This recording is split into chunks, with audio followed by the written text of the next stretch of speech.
Hello everyone, welcome to Internet Learning. Hope you all are doing well. So today we are going to discuss the topic pediments and pediplains of class 11 geography chapter number 6. So ये erosional landform है. Last video में हमने winds के बारे में देखा था कि विंड्स जो हैं किस तरीके से एक बहुत इंपॉर्टेंट एजेंट हैं जो कि मेनली डेजर्ट वाले इलाके में erosional and depositional activity perform करती हैं और अलग अलग लैंडफॉर्म्स बनाती हैं. सो टॉपिक शुरू करने से पहले I would like to let you know that we have started our WhatsApp channel. तो उसको आप डिस्क्रिप्शन में दिए हुए लिंक से ज्वाइन कर सकते हो. यहाँ पे आपको जो वीडियो है, नई वीडियोस आ रही हैं, नए टॉपिक्स आ रहे हैं, उससे रिलेटेड अपडेट मिलेगा. प्लस अगर आपसे मेरे को कुछ पूछना है, अगर कौन से टॉपिक्स पे वीडियो बनानी है, तो वो सारी चीजें जो हैं वो हम उस चैनल पे कर सकते हैं. तो basically it's a platform beyond YouTube जहाँ पे हम लोग कनेक्ट हो सकते हैं. So I would request you all to join that channel. So let's start with today's video, pediments and peδιplains. So landscape evolution in deserts is primarily concerned with the formation and extension of pediments. तो desert में जो landscape रहता है वो basically किससे related रहता है? ज्यादातर डेजर्ट में क्या देखने मिलता है कि पेडिमेंट्स का फॉर्मेशन होता है. डेजर्ट वाले इलाके में पेडिमेंट्स बनते हैं और एक्सटेंड होते हैं. एक्सटेंड मतलब वो बड़े होते हैं.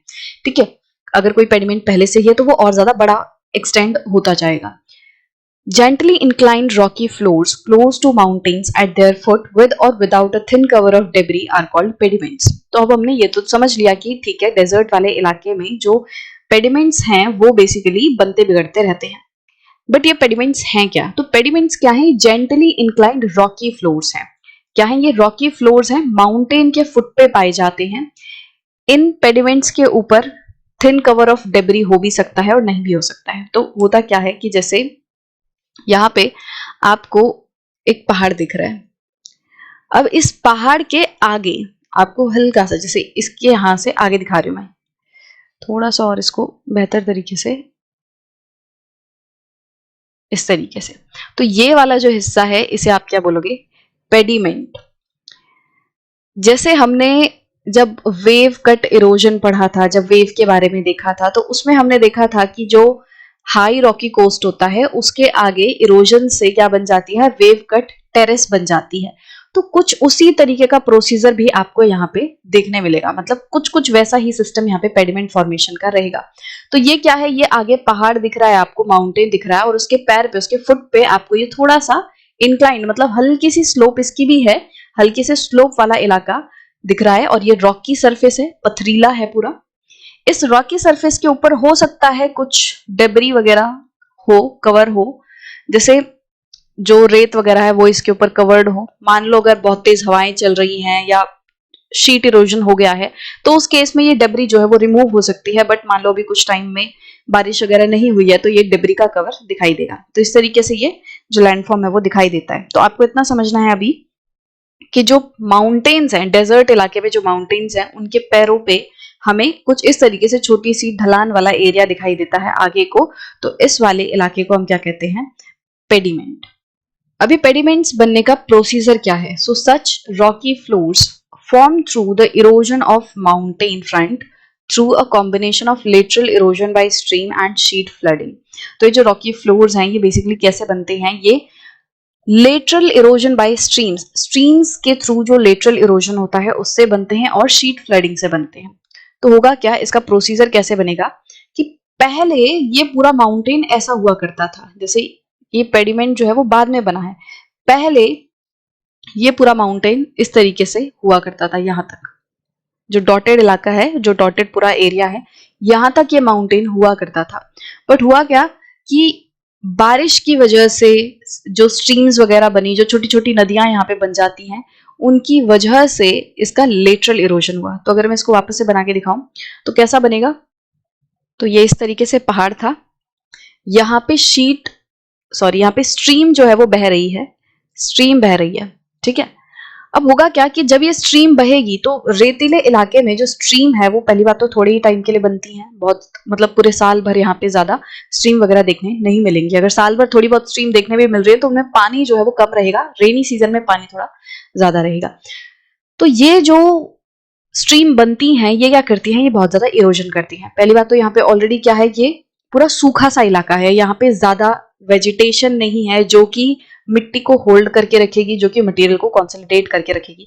तो इजीली ये जो रिवर है, ये जो स्ट्रीम है, छोटी सी पानी का स्रोत है यहाँ पे, ये क्या करेगा, ये लेटरल इरोजन करेगी। लेटरल इरोजन मतलब अपने साइड साइड में ये इरोजन करेगा। मान लो यहाँ पे साइड में भी एक और पहाड़ सा है, ठीक है, तो इसके बीच में ये स्ट्रीम बह रही है, ये क्या करेगी, ये लेटरल इरोजन करेगी। लेटरल मतलब होता है साइड साइड में इरोजन करेगी। तो इसकी वजह से ये जो पहाड़ के साइड हैं, ये जो पहाड़ के साइड हैं, ये इनमें क्या होगा, सबसे पहले जैसे इस तरीके से पहाड़ है हल्के से, ठीक है, ये इस तरीके से पहाड़ है, और जो नदी है, ये जो स्ट्रीम है वो ऐसे बह रही है। तो जब यहाँ पे एक तरीके से शीट इरोजन होगा या फ्लैश फ्लड्स आएंगे, यहाँ पे जैसे हमने देखा था ना शीट फ्लड्स, तो शीट फ्लड्स जब आएंगे तो अचानक से इसमें पानी बढ़ेगा और कंटिन्यूअसली ये जो स्ट्रीम है ये भी लेटरल इरोजन करेगी। तो ये कुछ इस तरीके से देखने मिलेगा। यहाँ पे ना गुफाएं सी बनने लगेंगी, जैसे हमने अब हाई रॉकी कोस्ट में देखा था कि केव्स बनती हैं, तो वो यहाँ पे इस तरीके से केव्स बनने लगेंगी। ये केव्स कैसे बनी, ये नदी इरोड कर रही है, लेटरली इरोड कर रही है, ठीक है, राइट। तो यहाँ पे इसके लेटरल इरोजन की वजह से क्या होगा, इस तरीके से ये केव्स जो है वो बनेंगे। अब जब केव्स बनती हैं तो हमें पता है कि ये धीरे धीरे करके केव्स जो है वो और चौड़ी होंगी, क्योंकि लेटरल इरोजन तो ये स्ट्रीम अभी भी करेगी, ठीक है, तो ये और ज्यादा चौड़ी होती जाएंगी। जब ये और ज्यादा चौड़ी होंगी तो इससे क्या होगा कि जो ऊपर का माउंटेन है वो भार नहीं उठा पाएगा अपना, मतलब कि जो ऊपर वाला पूरा इलाका है यहाँ पे, ये ज्यादा अब खुद से खड़ा नहीं रह पाएगा, क्योंकि इसके नीचे की जो सपोर्ट है वो छिन चुकी है, यहाँ पे गड्ढा हो गया है, यहाँ पे केव जो है वो बन गई है, जिसकी वजह से अब ये जो इसके ऊपर का इलाका है ये हटने लगेगा, ये गिरने लगेगा। तो ये कैसा बन जाएगा, इस तरीके से, तो ये एक क्लिफ की तरह बनने लगेगा, ठीक है, ये क्लिफ जो है उसकी तरह बनने लगेगा। अब उसके आगे देखो, ये मैंने थोड़ा कर्व बना दिया है, बट ये कर्व की तरह नहीं दिखेगा, बल्कि ये कुछ ऐसे दिखेगा, ठीक है, कर्व नहीं होगा, ये कुछ इस तरीके से ये एरिया पूरा रहेगा। तो ये देखो पीछे माउंटेन दिख रहा है आपको, और उसके आगे उसके फुट पे एक इस तरीके से प्लेन दिख रहा है, थोड़ा सा स्लोप है, उसकी हल्की सी ढलान है, तो इसको हम क्या बोलेंगे, ये है पेडिमेंट। तो इस तरीके से जो इरोजन है उसकी वजह से ये पेडिमेंट बनते हैं। कौन इरोजन कर रहा है यहाँ पे, स्ट्रीम एंड जो शीट फ्लड्स आएंगे, क्योंकि शीट फ्लड साल भर तो आएंगे नहीं, जब शीट फ्लड आएगा तो वो इरोड कर देगा और उसके बाद धीरे धीरे करके जो माउंटेन है वो गिरने लगेगा, जो भी यहाँ पे केवसी बनेगी उसके ऊपर का जो माउंटेन है वो गिरने लगेगा, और इस तरीके का पूरा प्लेटफॉर्म माउंटेन के आगे फुट पे बन जाएगा। तो ये वाला भी पेडिमेंट और ये वाला जो है ये भी पेडिमेंट है। दोनों तरफ मैं आपको बना के दिखा रही हूँ, वैसे जरूरी नहीं है कि दोनों तरफ हो, एक तरफ भी बन सकता है, दोनों तरफ भी बन सकता है। यहाँ पे हो सकता है कोई पहाड़ ना हो, यहाँ पे सिर्फ पूरा प्लेन इलाका हो, ऐसा भी हो सकता है। Erosion starts along the steep margins of the landmass or the steep sides of the tectonically controlled steep incision features over the landmass।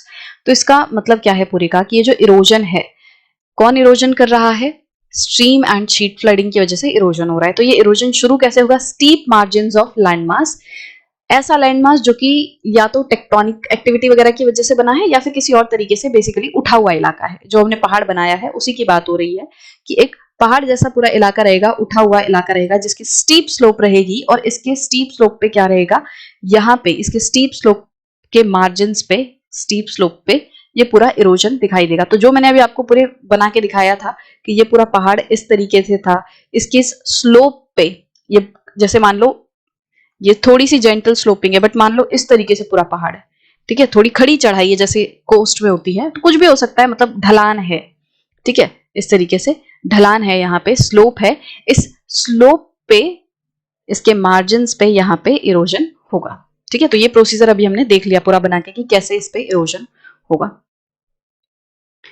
Once the pediments are formed with a steep wash slope followed by cliff or free face above it, the steep wash slope and free face retreat backwards। इसका मतलब क्या है कि जब एक बार pediments बन जाएंगे, ठीक है, आगे पेडिमेंट बन गए और पीछे क्या है, with a steep wash slope followed by Cliff और फ्री फेस। तो आगे तो ये पेडिमेंट्स बन गए जिनकी स्टीप वॉश स्लोप है, और पीछे पीछे क्या है, क्लिफ है या फिर फ्री फेस अबव इट है, मतलब या तो क्लिफ होगी या फिर इस तरीके से हल्की सी ढलान वाला इलाका होगा। अगेन अगर हम अपनी पिक्चर के पीछे जाएं जो हमने बनाई है यहाँ पे, तो इसमें क्या कह रहे हैं कि जब ये पेडिमेंट्स बन जाएंगे, यहाँ पे ये पेडिमेंट बन गए, तो इसके बाद क्या होगा, ये कैसे दिखाई देगा? पहली पेडिमेंट्स बन गए, इसके ऊपर या तो ये क्लिफ दिखाई देगी या फिर ये थोड़ा ऐसे हो सकता है। फ्री फेस ज्यादा कंफ्यूज नहीं होना, इसमें कुछ ऐसे ऐसे सिस्टम है। ये वाला पूरा पेडिमेंट हो गया और ये एकदम से क्लिफ नहीं है बट हल्की सी स्लोप है, ठीक है। तो ये हो सकता है। उसके बाद क्या होगा? The steep wash slope and free face retreat backwards. अब ये बैकवर्ड रिट्रीट करने लग जाएगा।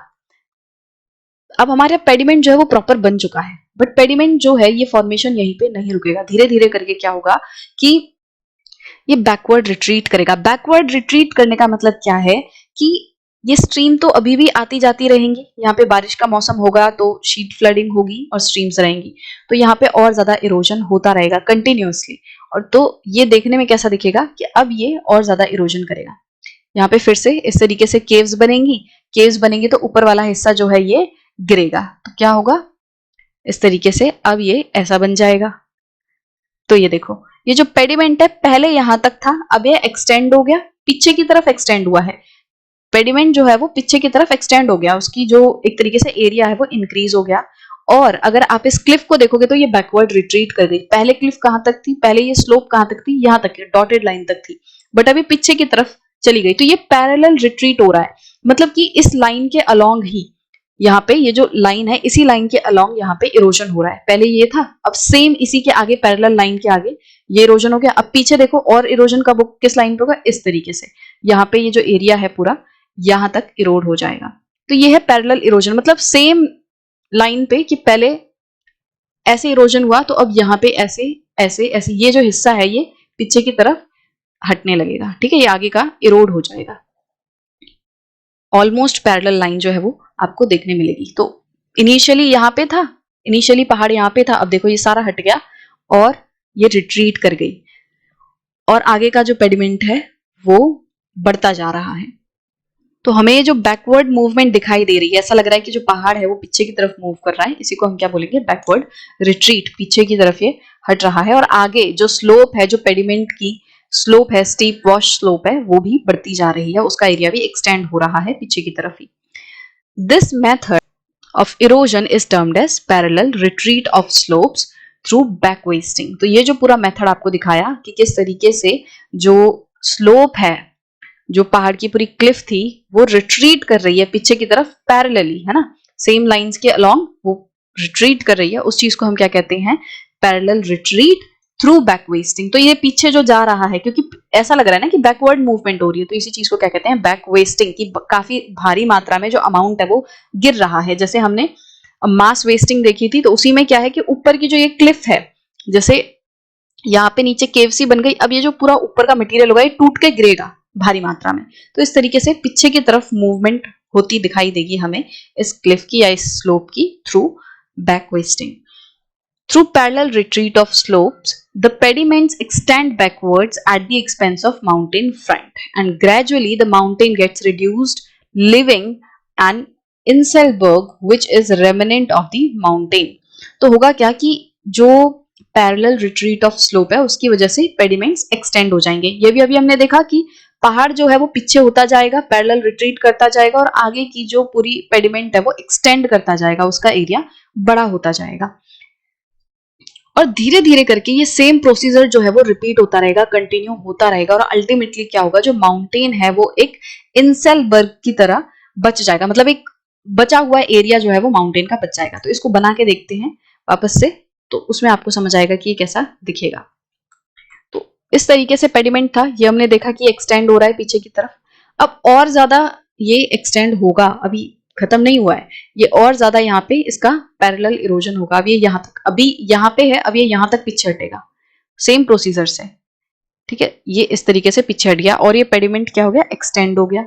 ओरिजिनल यहाँ पे तक था, ओरिजिनली इधर से था, अब देखो ये इतना आगे बढ़ चुका है, ठीक है। अब और ज्यादा इरोजन होगा तो क्या होगा? और ज्यादा इरोजन होगा तो ये और पीछे जाएगा और इस तरीके से एक एरिया आपको बनता दिखाई देगा। यहाँ पे और पीछे जाएगा तो धीरे धीरे करके अल्टीमेटली क्या होगा? ये पीछे जाता जाएगा इस तरीके से, ये जो इरोजन है वो होता जाएगा और अल्टीमेटली ये जो पेडिमेंट है वो एक्सटेंड हो के कैसा बन जाएगा? एक इस तरीके से उठा हुआ एरिया बन जाएगा। तो कभी ये पूरा इस तरीके से पहाड़ हुआ करता था, बट इरोजन की वजह से क्या हुआ, ये पहाड़ अब एक स्मॉल रेमिनेंट की तरह मतलब बच गया। रेमिनेंट मतलब होते हैं बचे हुए अवशेष। तो अब ये पहाड़ का रेमिनेंट बच गया है। ठीक है, इस रेमिनेंट को क्या बोलेंगे, इस बचे हुए हिस्से को क्या बोलेंगे, ये पहाड़ का ही तो अंश है, इसको हम बोलेंगे इंसेलबर्ग। इसको हम बोलेंगे इंसेलबर्ग। तो ये पेडिमेंट अब पूरा इंसेलबर्ग में तब्दील हो गया है। इनिशियली पेडिमेंट था, बट इरोजन होता गया, पहाड़ पूरा कंप्लीट खत्म हो गया। पहाड़ का नीचे का बस एक छोटा सा टुकड़ा बचा है, थोड़ा उठा हुआ सा, इसको हम बोलेंगे inselberg. That's how the high relief in desert areas is reduced to low featureless plains called paddy plains। और इस तरीके से जो डेजर्ट वाला इलाका है उसमें बड़े बड़े पहाड़ जो हैं वो लो फीचरलेस प्लेन्स में बदल जाते हैं, और उन प्लेन्स को हम क्या कहते हैं, पेडी प्लेन्स। लो फीचरलेस प्लेन मतलब क्या हुआ, देखो ऊंचे ऊंचे पहाड़ हैं, अब ये इरोड होके कितना सा एरिया बचा, अब नीचे ये हल्का सा उठा हुआ प्लेन बचा, तो ये लो हो गया, इसकी जो हाइट थी अब वो कम हो गई। फीचरलेस, इसका कुछ खास फीचर है नहीं, ऊबड़ खाबड़ सा बस थोड़ा सा एरिया है, हल्का सा उठा हुआ पहाड़ का रेमिनेंट है। अब जब पूरे डेजर्ट इलाके में लगभग सारे पहाड़ इस तरीके से इरोड हो जाएंगे और इस तरीके का एरिया बचेगा, तो उसको हम बोलेंगे पेडी प्लेन्स। जैसे मैंने आपको इनिशियली 2 पहाड़ बना के दिखाए थे, यहाँ पे क्या था, मैंने 2 पहाड़ बना के दिखाए थे, तो यहाँ पे साइड वाला जो पहाड़ है मान लो वो भी इसी तरीके से पेडी, पहले तो उसका पेडिमेंट में बदलाव हुआ और फिर धीरे धीरे करके वो भी इंसेलबर्ग में बन गया। तो इस तरीके से पहले ये क्या हुआ, इसमें इस तरीके से पेडिमेंट बना और फिर अल्टीमेटली ये पूरा इंसेलबर्ग इस तरीके से बन गया। तो बाकी भी जो पहाड़ हैं इस एरिया में, पूरे डेजर्ट वाले इलाके में, और जो पूरे पहाड़ वगैरह हैं वो सब इतने ऊंचे एरिया से लो इंसेलबर्ग जैसे एरिया में लो प्लेन्स में तब्दील हो गए। तो अब इस पूरे प्लेन को क्या बोलेंगे, ये जो पूरा प्लेन बचा इसको हम बोलेंगे पेडी प्लेन्स। तो यहाँ पे आप इस पिक्चर में देख सकते हो कि सबसे पहले ये पूरा कोई पहाड़ हुआ करता होगा, बट यहाँ पे क्या हुआ कि ये इसके साइड साइड की जो पूरी स्लोप थी वो इरोड हो गई, और ये इस तरीके से इसके आगे, ये देखो पीछे इस तरीके से है एरिया, पीछे का एरिया जो है वो इस तरीके से खड़ा है पीछे क्लिफ के फॉर्म में, और आगे हल्की सी स्लोप बन रही है, तो इसको हम क्या बोलेंगे, पेडीमेंट। अब जब ये पूरा जो एरिया है, जब ये इसके ऊपर का भी ये जो हल्का सा दिख रहा है, जब ये भी इरोड हो जाएगा तो सिर्फ क्या बचेगा, इस तरीके से एक हल्का सा उठा हुआ एरिया बचेगा, जो कि यहाँ पे दिख रहा है आपको, हल्का सा उठा हुआ एरिया दिखेगा, इसको क्या बोलोगे, इंसेलबर्ग। और जब ये अल्टीमेटली पूरा जो एरिया है थोड़ा सा और ज्यादा इरोड हो जाएगा, जब ये इंसेलबर्ग भी इरोड हो जाएगा और काफी सारी जगह इस तरीके से जो माउंटेन्स हैं वो लो फीचरलेस प्लेन्स में बदल जाएंगे, तो हम फिर उस पूरे एरिया को क्या बोलेंगे, पेडी प्लेन्स। यहाँ एक और पिक्चर है, इसमें भी आप देख सकते हो कि साइड में ये माउंटेन्स हैं, इनके आगे ये पेडिमेंट बन रहा है, और लास्ट में अल्टीमेटली ये इंसेलबर्ग बचेगा। ठीक है, ये पहाड़ का ही हिस्सा है, कभी इसके ऊपर इतना बड़ा पहाड़ हुआ करता होगा, बट अब क्योंकि इरोजन हो चुका है तो ये इतना सा टुकड़ा पहाड़ का बच गया है, तो ये इंसेलबर्ग है। तो आई होप कि अब आपको पेडिमेंट एंड पेडी प्लेन्स जो हैं वो क्लियर होंगे, उसके साथ साथ इंसेलबर्ग जो है वो भी समझ आ गया होगा, एंड इनका क्या प्रोसीजर है, किस तरीके से इरोजन की वजह से ये बनते हैं वो भी क्लियर होगा।